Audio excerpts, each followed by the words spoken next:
Jenny, what are you doing to the van? It's warm. You're giving it a cuddle.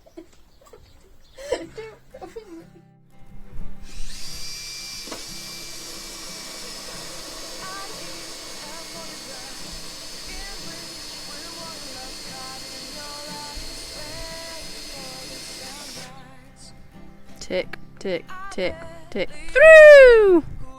Look, it fits. The train is made up of 4 parts. We've got the screw, which thankfully isn't loose, the drain cover, a rubber gasket, and then the bottom of the drain. So you put the screw through the top plug,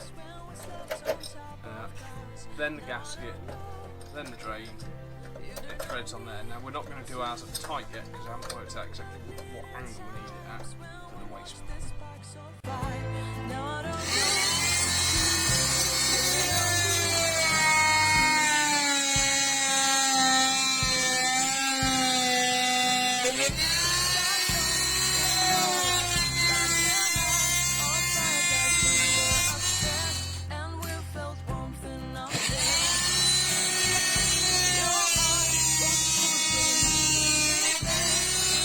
Ian's pushing it through. The van's got a willy!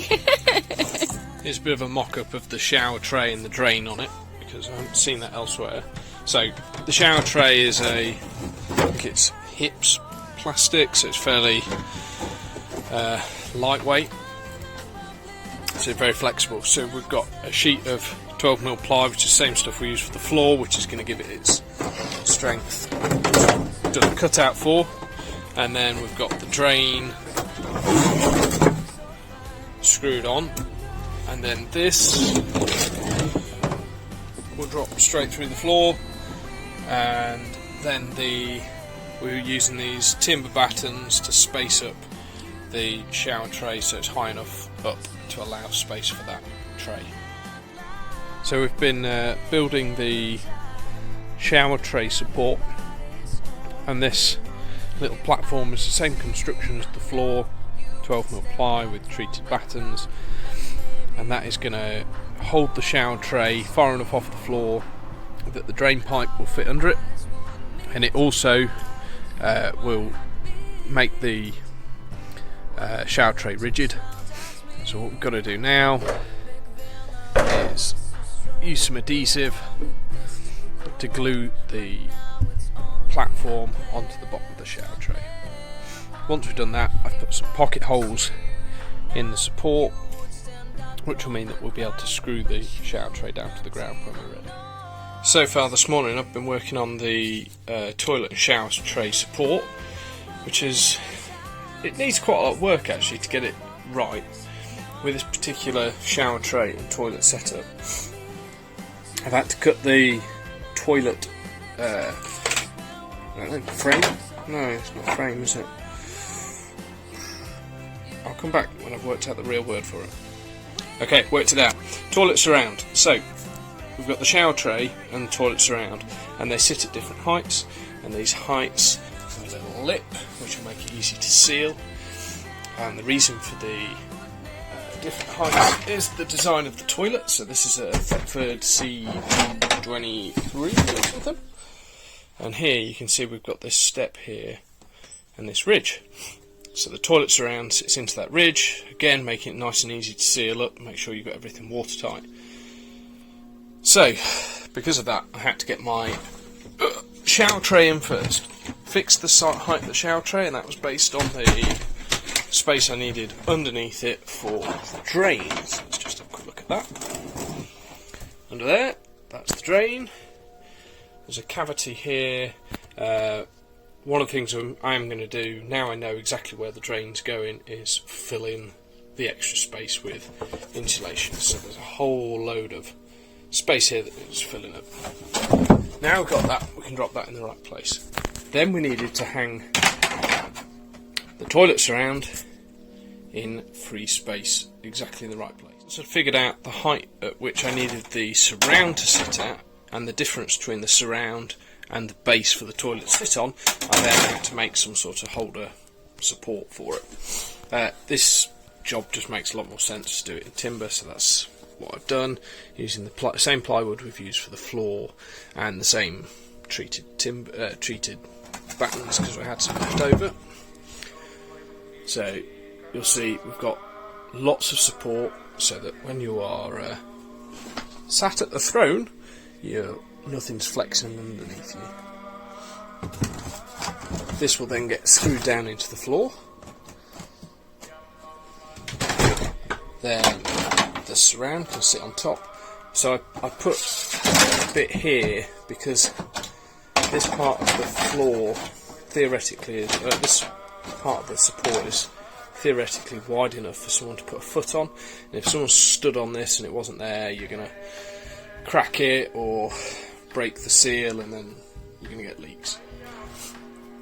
So with that in place, now the toilet can just sit down on to this support. You'll probably just see a couple of holes in here where I just test screwed it down, basically to get them in the right place. I've cut these out in an effort to save weight. I suspect I've saved almost nothing, but there you go. I feel like it was helping. So here we are, we have the toilet sat in the correct place. It's all sat nice and straight. It's clear of the wheel arch. And this is all structural, so we can sit here. What I thought. There's no flex or anything in the shower tray, so you're going to be happy sitting on that. There's no flex when you sit down on the toilet. So this is one part that I wasn't sure how to solve, and now we've got it, so that's brilliant. Next up, we need to start building the enclosure for the shower, so lots more aluminium extrusions, and we'll come round the bottom, up to the side. I need to build support to go up and over the wheel arch. That'll give me something so I can box it in with some PVC panel inside the toilet, and then it's perhaps the start of the support for the hot water system, which is going to sit over the heater. So now I've had a chance to put the skeleton frame over the wheel arch, and half of this is going to be inside the bathroom area, sort of. In fact, I think you can just about see this Sharpie line, that's about where it will be, and the other half will be out behind it, so this skeleton is going to have to come off so we can carpet line it. You can see I've just mocked up the position of the Van's heat exchanger and also the diverter valve for the air out of the heater. We need to build another frame here so that we can put the hot water tank in, and probably the hot water pump. That'll be around here somewhere. What we've been working on this morning, Jenny? I missed it. So this morning we're working on building a frame for the bathroom. At the back here we've got a frame so that we can get into the toilet bit at the back, so we can get the waste out. And then we've just built the floor, the base for the floor. So we're using two kinds of brackets at the moment. We've got just right angle brackets that we are bolting in, but we're also just bolting straight in to the end, so through this piece and into the end there. Again, like we did with the kitchen frame, we're trying to make the effort that the visible surfaces of the aluminium extrusion are going to have the kind of plain face, and then any end bits we'll put end caps on. So that's similar to how we've done the kitchen unit.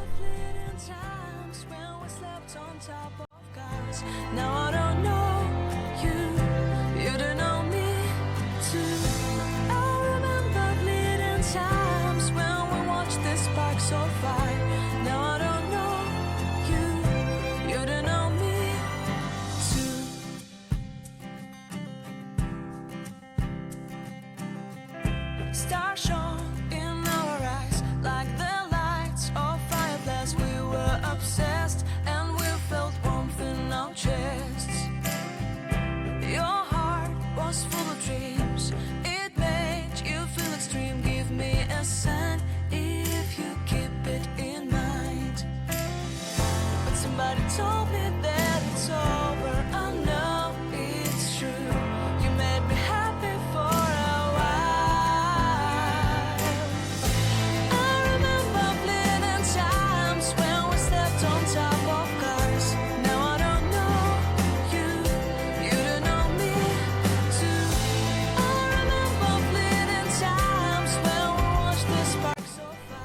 So I've actually been having quite a few problems with these 3D printed hinges I made.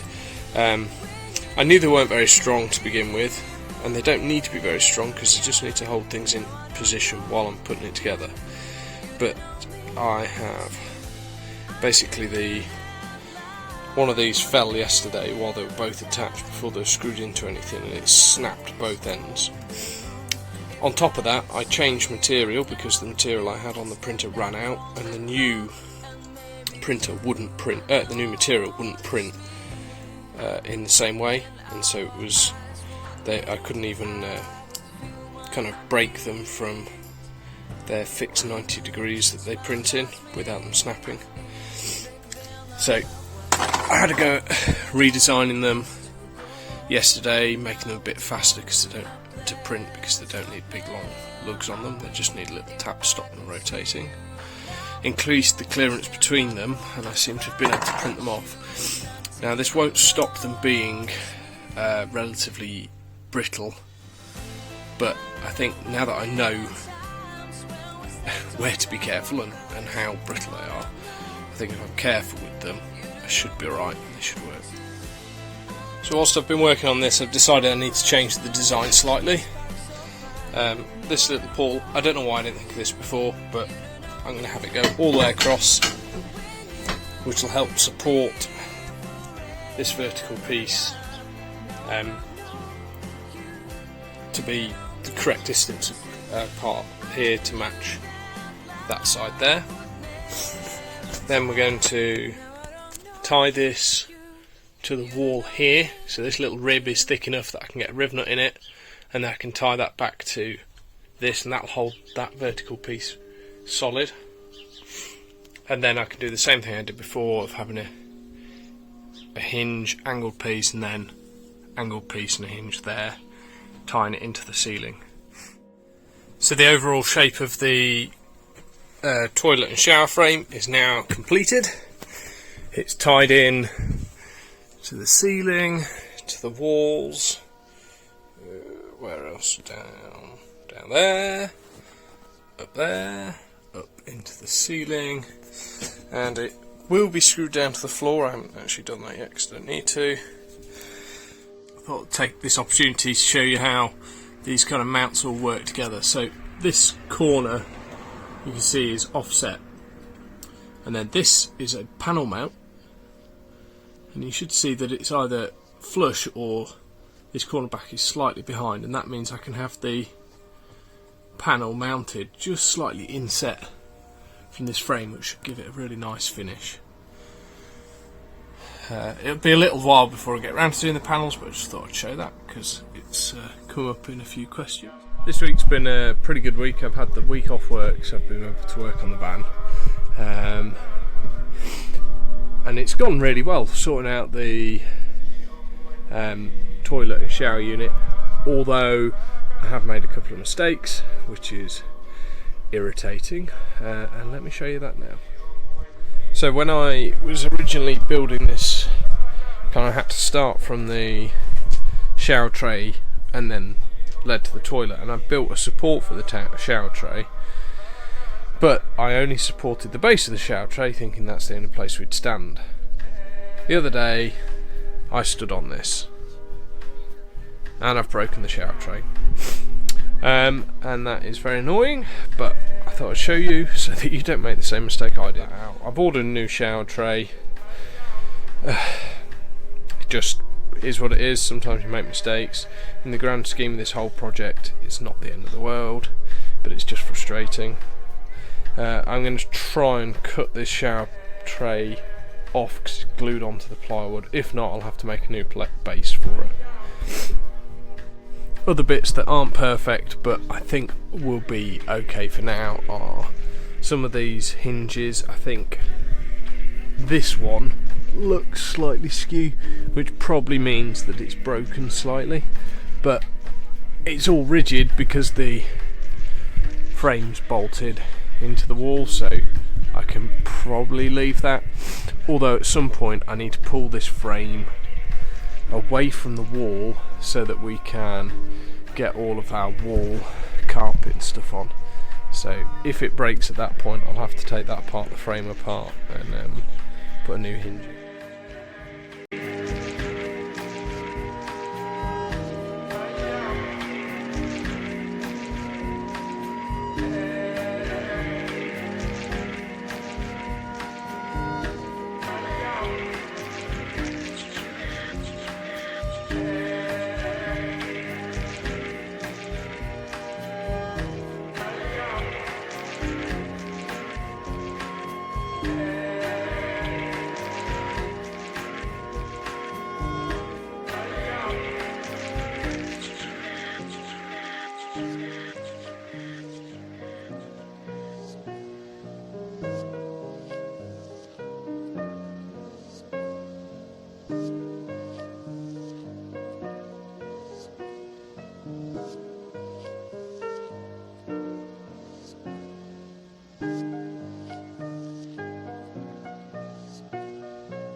So while I was preparing to repair the shower tray, I decided to remake the support for the shower tray.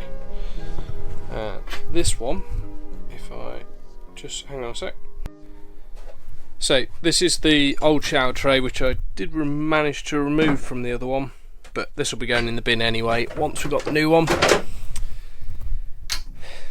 So this one fits better into the support, and also has the bonus of being supported around all the edges, so that if any of us manage to tread on the edge, we won't break the tray like I just did. So as you can see, I still need to cut the drain hole out of this, but that's no problem to do with the jigsaw. I also need to add a little support underneath there, just so the middle of the shower tray is fully supported. As it happens, I've run out of the aluminium extrusion I need to finish this frame, but I used the wrong section here and here. I don't know whether you can see, this is the edge of the door frame and we'll be able to see this channel here. So I'm going to take this out. Thankfully it's long enough that it will still be able to be used in a couple of places, so I'll be able to reuse that one and that one as short lengths, probably to start making our power tower, energy tower, I don't know, I just saw that in another video and liked it. And we're going to replace it with this section here, so let me try and show you the difference. If we look in the end, you can see we've got two flat faces and two grooved faces, and the ones I've used have got one flat face and three grooved surfaces. Whatever happens, next week I'm going to be ordering more aluminium anyway, because I've run out and we need to do a lot more.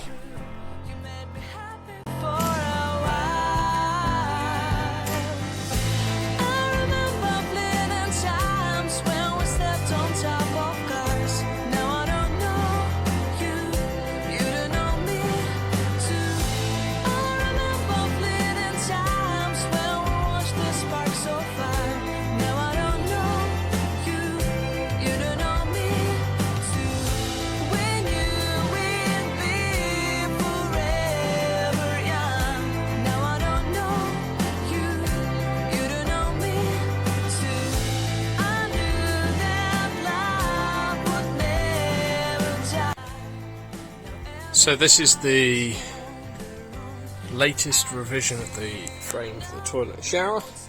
As you can see, we've got a few more supports in here. This is going to be the top of our top connection point for our power tower. I'm going to start calling it power tower, we'll see. I'm sure I'll get flack for that, not least of which from Jenny. And then this is the back face. So the toilet doesn't belong up there, it's just out the way at the minute.